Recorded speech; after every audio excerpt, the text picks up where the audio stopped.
Good afternoon. It's your friend Odi Simeon from Odi's Ranch. Um, at Odi's Ranch, you know what we do. We basically integrate livestock farming with crop production and food processing together with aquaculture, that is fish farming. So today, I want to talk about how we can see farming as a business, how we can see farming as a business instead of seeing farming as just a passion. A lot of people are making mistakes in farming, and we've seen them cry. And we've seen them shut down their farms because of this single mistake. And I want to address it now so that we'll learn from that and we'll be able to do farming the right way. You have to treat your farm like an Igbo man that have a shop. Let me use a spare part shop, okay? A spare part shop. If you notice how the Igbo man does his business, he's not waiting for the goods to get exhausted. He's not waiting for his stock to finish before he will add another stock. He's not waiting for it. Now, what is the significance? The significance is that sometimes he have stock and the prices of the product in the market might have risen, and because he already have the stock, he's making more money in that process. But sometimes he might have the stock and the price is at the same level, he's making money. Then sometimes he might have the stock and the price will drop, but we normally know that prices don't drop too low not to accommodate the other people that have stock. So how can you bring in this same idea into your farming business? It is better. I will use poultry for instance, and I can also use fish, but I don't want the video to be long. Now let us imagine you are a poultry farmer. If you are a poultry farmer, you need to think about having stock all the time. You don't need to say, okay, I want to put in 500 beds, and then when I sell off, I will put in another 500 beds. That way, the off-takers will play with you.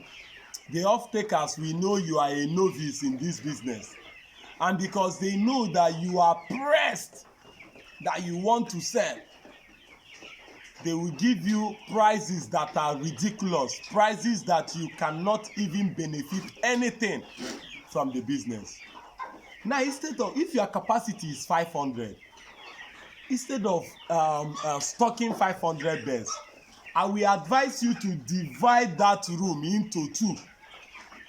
Divide it into two. You already have your brooding room, which is separate. Now, that capacity of 500, divide it into two, 250. Now, instead of stocking 500 beds, you divide the 500 by 3. If your capacity is just 500, except if your market, you already have market for 500 beds, and you have the money to take care of it, then you can buy 500 beds, and after 1 month, you can buy another 500 day-old chicks again, and after another 1 month, you can buy another 500 day-old chicks. Now look at what that does for you. If you are keeping your beds till 12 weeks, it depends on your market. If you are selling to fast food, they normally buy between 6 weeks and 7 weeks.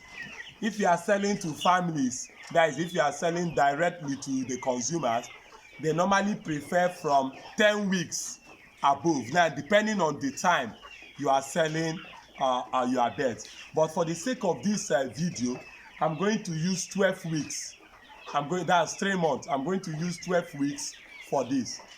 So if you want to stock 500 beds, instead of stocking 500 beds, why not stock 170 or 150 beds? Then after a month, which is 4 weeks, you shift them into the main pen. Remember, you have divided the main pen into two. You shift them to one of the cabin or one of the pen, and then you sanitize the other room. Normally you shift them at 3 weeks. Then you use 1 week to sanitize the other brooding room, and then you bring in another day old chicks. While the day old chicks is getting to 3 weeks, these ones are already 6 weeks. You take them out and put them in the second floor. Then you bring in another day old chicks. Now this is where it gets interesting. Before the other one gets to 3 weeks, the first ones are already 9 weeks, and you are selling. You are selling. You are not under pressure because you already have only 150 birds to sell. The second cabins are not ready. They are just 6 weeks, and you are still feeding them to get to this size. Before these ones get to this size, you have already finished selling this 150, and then this other second floor is ready to be sold. Then you start selling from there. Before you finish selling it, the other 3 old birds are already 3 weeks, and you bring them in to this place. That way you always have birds in your farm. So now, if the price of chicken suddenly rise to 5,000, you are benefiting. If the price of chicken suddenly rise to 10,000, you are benefiting. You are not waiting for a time that probably there is no birds in the market, and then you now say, if to say I get chicken, I for make money. At all times you have birds in favorable and unfavorable season. That is how you treat farming like a business.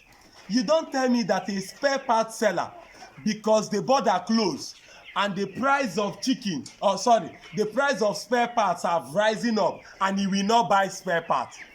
The fact that people still use car, he will still buy at that price. And the ones he already have before, he will make more money. So it doesn't matter the type of farming you are doing, whether it is fish, whether it is goat farming, whether it is poultry, in fact, whether it is crop production. It marvels me that a lot of people will rush and go and farm tomato and flood the whole market with tomato, crash the price, and they start crying that there is no market in farming, there is no money in farming. You need to, if tomato take 3 months to grow, you need to divide your farm into four sections so that you have tomato at all times in the year using irrigation. That is the only way you treat farming as a business. I said I want to discuss this with you so that you know that farming is a serious business. There is difference between agriculture and agric business. Agric business is the aspect we need to start doing now. My name is Odi Simeon again, and until I come your way again, I just brought to you Farming Sense. Thank you very much.